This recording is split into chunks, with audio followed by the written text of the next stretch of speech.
From bits to bytes, A to Z, Bombay to LA, two different west coasts of two very, very active democracies. We want to bring you the best of tech from around the world. That's what we strive to do on Tech Today. So be it the latest iMacs, are they a bang for your buck? Or what on earth is happening with OpenAI and Microsoft? Also, what can you really do to ensure that you are not the victim of fake news and you can really tell what's real and what's not? It's going to be an action-packed episode of Tech Today covering the whole gamut. And I'm your host, Ayush Alavadi. Let's begin.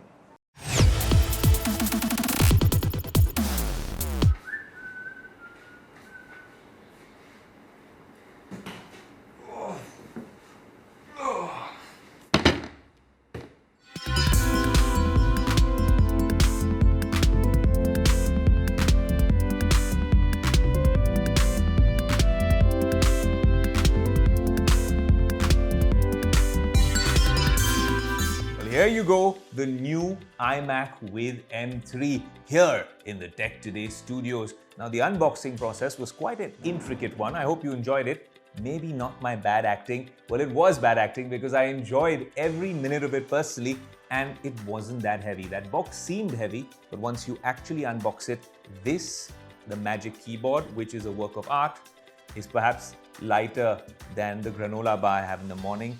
The Magic Mouse and the trackpad are also very light. And this, the iMac display, is under 4.5 kilos, under 5 kilos. That means that this can be the ideal desktop computer in your living room when you're sharing it with the kids. A family computer, maybe even in your kitchen, maybe in your bedroom. 24 inches of pure beauty. You get it in 7 colors. This one, of course, is this golden sort of yellow. True tone technology from Apple, so the display, the colors are very vivid, the saturation is just about right, but it also comes with 500 nits of brightness. Now, if you were to compare this to a high-end gaming monitor, maybe on paper, it doesn't sound that impressive. But if you have it in the flesh, like we do over here in the Tech Today studio, this device performs really well. I've been watching a lot of content on it, movies as well. It has 6 speakers right over here, a 1080p FaceTime camera, which can do all sorts of cool things. And this really does get the job done. But this particular device has performed really well when it comes to gaming. And that is a big push by Apple as well, because at the heart of it is M3. And this is a little different, although it looks exactly the same as the previous iMac from 2021. A lot of people aren't happy about some of the design upgrades which never happened. For instance, the chin over here, well, that could have been something they could have worked on. And this white bezel has been spoken about a lot. Now, when it comes to consuming content on the new iMac, you have these 6 downward-facing speakers and 2 force-cancelling woofers. Fairly decent audio, but you can use the 4 ports at the back. There's 2 USB 3 ports and 2 of them on this particular variant with Thunderbolt functionality right here. They've not done much around. There's a headphone jack on the right side. But remember, if you're using these new iMacs, they do come with Dolby Atmos spatial audio support when you're using Apple TV and Apple Music. So that can be quite an interesting experience with this family computer.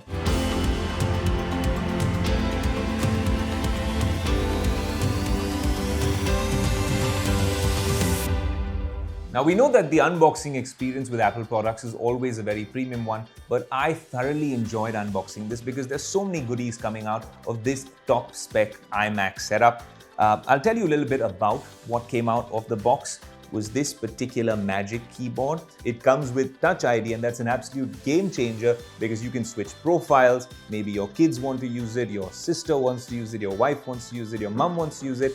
You can do that via Touch ID, different profiles, authenticate purchases as well. It's really embedded and integrated into the keyboard very well. It's very light as well, but given it's 2023 and iPhones now come with USB-C ports, one thing worth mentioning, the first time I'm going to say this, is that this is charged using a lightning cable. Now, when you're talking about this particular trackpad, I think this is a game changer. I've been using this to edit content, which this can do to no end. It can take several streams of 4K content, do all sorts of things with ProRes video. So what's the other thing that Apple's put in the box with this color coordinated set?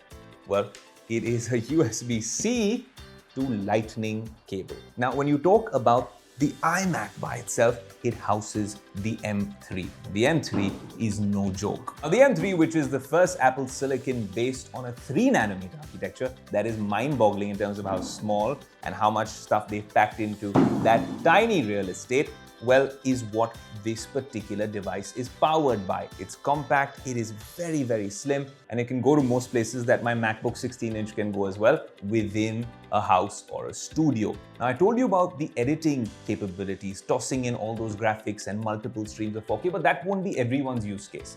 You could take the base model, which is a lot cheaper, and you could get the job done as a family computer. It's still running on M3. The only problem is with 256 GB of storage or a lower storage variant option, you will be yearning for more space. So that's the real trick. Apple gives you all the basics, but then you're tempted to upgrade. This one is the high-spec version.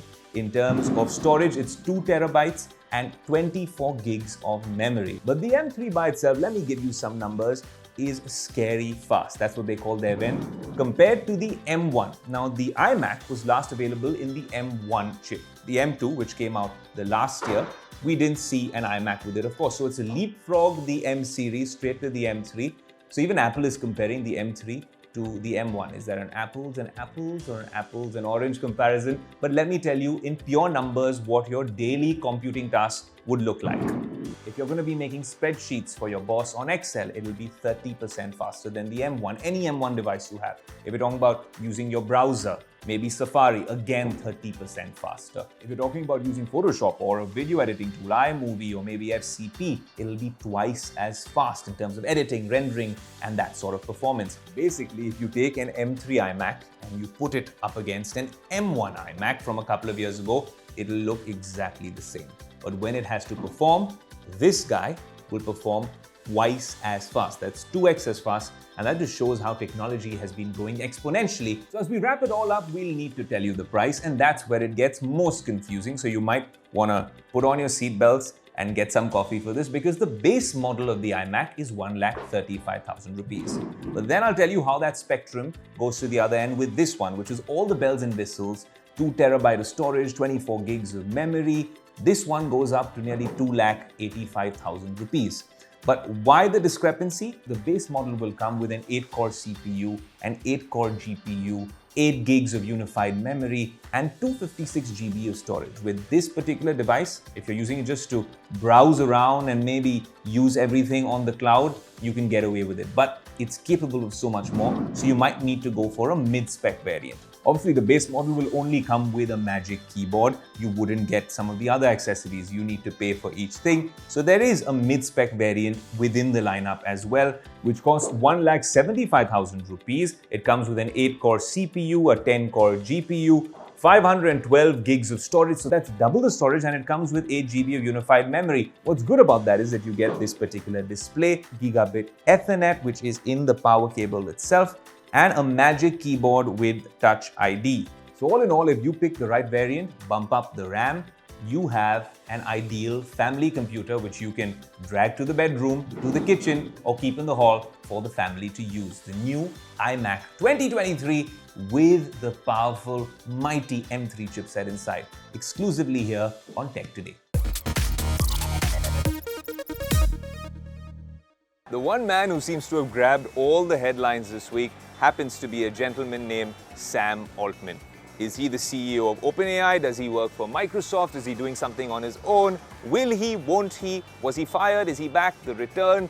It's been very confusing, and if you're confused, then we're in the same boat. So we thought here on Tech Today, we should just get the timeline together and explain the saga as it unfolded. Here's a Tech Today special report, or should we call it the OpenAI of Thrones. Over the past few days, one of the world's most high-profile artificial intelligence companies, OpenAI, witnessed a massive shakeup that startled the entire tech world. Well, the turmoil seems to have now dialed down, but this surely will go down as one of the most dramatic series of events to ever take place on Silicon Valley weekend. Let me bring you up to speed to exactly what happened. It all started November 17th. OpenAI's co-founder, President Greg Brockman's post sent shockwaves across the industry when he revealed that OpenAI CEO Sam Altman had been fired from the company by the board members on a Google Meet call. This was later confirmed by Altman himself. Now, without stating any concrete reason, the board said that Altman was not candid enough with his communications with the board members, and that's why the board members no longer had confidence in his ability to continue leading OpenAI.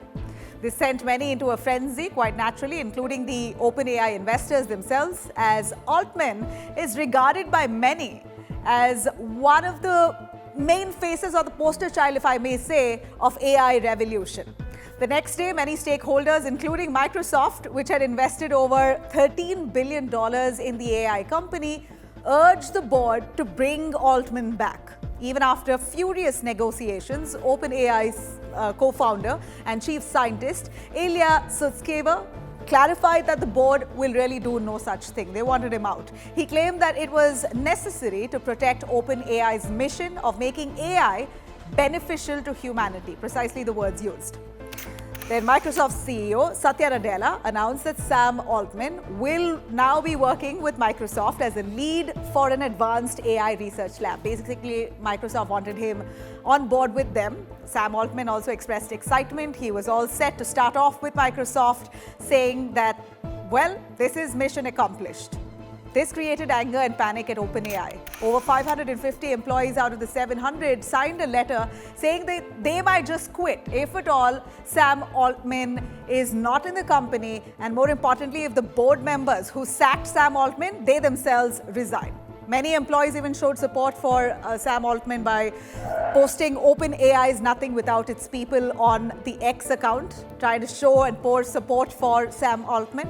Microsoft even welcomed many of those employees who were bitter in OpenAI, saying that we're opening doors for you, open arms, we welcome you if you want to join us. Microsoft gave them a word to rope them in, give them jobs, and even match their compensation. After that dramatic 5-day standoff, the secret boardroom coup was overturned, and it was then announced that Sam Altman now would be back to OpenAI as a CEO once again. The ChatGPT maker also announced new board members, giving in to the pressure from investors and employees. Basically, he sacked all the existing board members who had fired him and brought his own people. While it now looks like the drama has toned down a bit, the big question here is, why did it even happen in the first place? While many are speculating that this was all because of a power struggle within the company, others believe that this has more to do with the ideologies as to how AI should grow and progress in the future, while focusing mainly on the safety aspect of it as much as it benefits. While internal battles at OpenAI are worthy of a Hollywood script, undoubtedly, the competition outside now has become so fierce. As ChatGPT now struggles with growth, Google, on its part, has leveled up with Bard.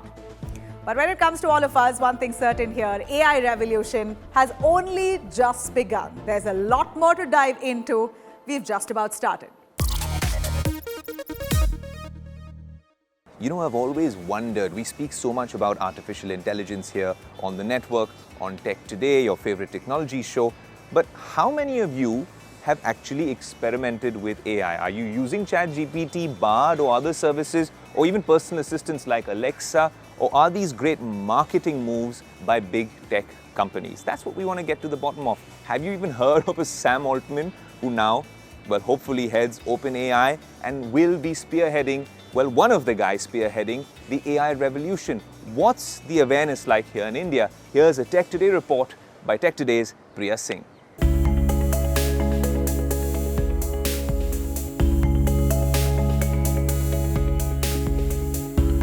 The past week at OpenAI played out like a movie script. But whilst we were covering a lot of tech drama, how does it really affect the lives of a regular consumer?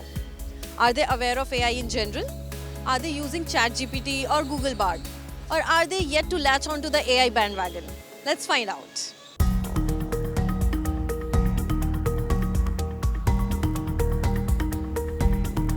Do you use ChatGPT or Bard? I use ChatGPT. I use ChatGPT, but I don't use Bard. I use ChatGPT only. So do you think it's reliable enough? Not 100%, but yeah, 70 to 80% the info is reliable, but we do have to have some common sense in it.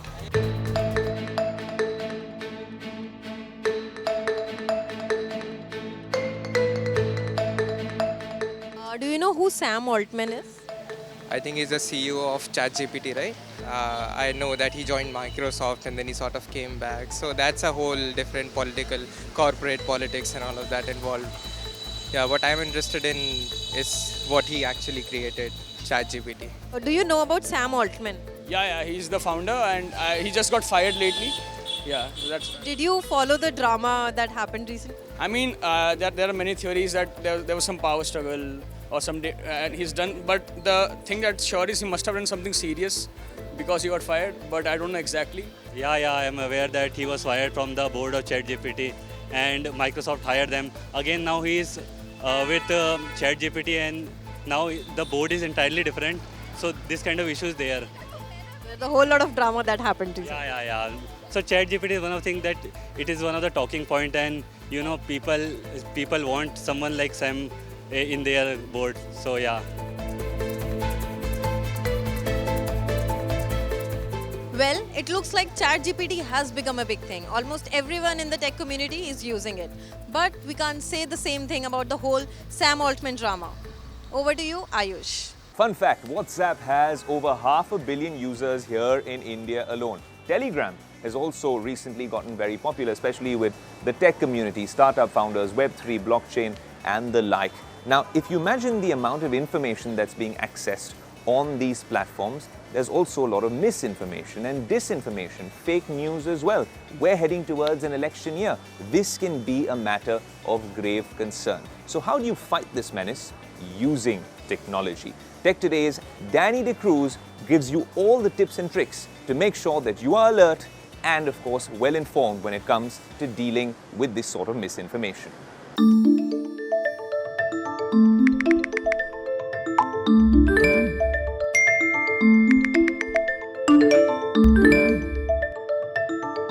You and I might occasionally get very annoyed with these WhatsApp group notifications and pings. But we have to acknowledge the fact that around 50 crore users have WhatsApp in their phones. And a lot of these users have it to get all the latest news and information. But there's one important concern about this. It also leads to the spread of fake news and misinformation. And with the upcoming elections, it becomes all the more important for us to distinguish what is real and what is fake. So I'm here to help you evoke your inner Sherlock Holmes and tell you how to bust real from fake. Now let's start with something really simple. Now every time someone sends a forwarded message to you on WhatsApp, there'll be a small label on top of the text saying forwarded. Now these are messages that are not written or composed by your friends or contacts. These are messages that have been just forwarded to you. And there's another kind of forwarded messages. You'll get a label saying forwarded many times. These are the ones that you have to be very wary of. It's very important to scan these messages and verify them on time so that you don't take part in spreading misinformation and fake news. So this takes us to the next point. How do you find out which message is actually fake? So let's understand this with an example.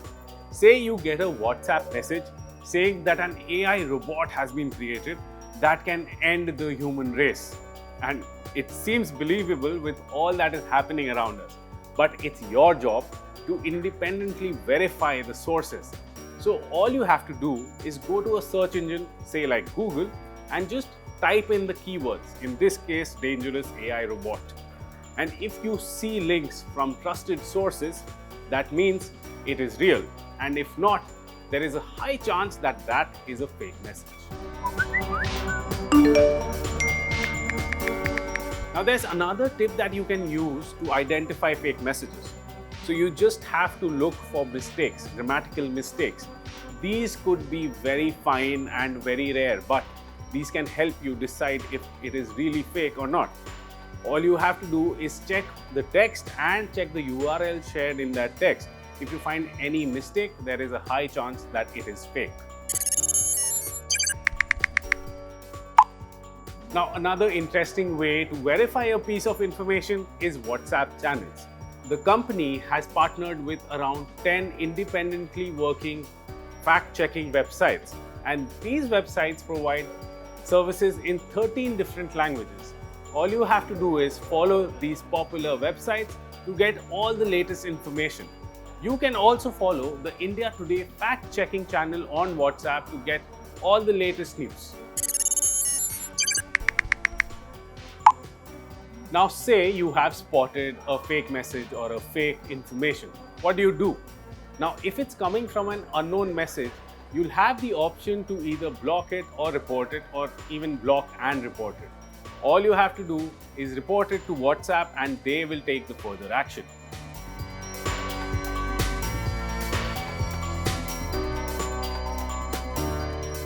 Now that you're equipped with such information, it's your responsibility to spread it and also verify each and every message before forwarding it.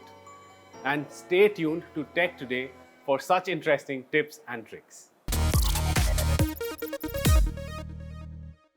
Yet another action-packed episode of Tech Today draws to a close. From the latest gadgets to what's happening in the Sam Altman OpenAI saga. As we record this, he is the CEO of OpenAI with a new board. What happens over the weekend? Well, you need to stay tuned to Tech Today and on our social media platforms to find out. That's not all. We've also told you how do you spot what's fake news and what's not in this WhatsApp university era that we live in.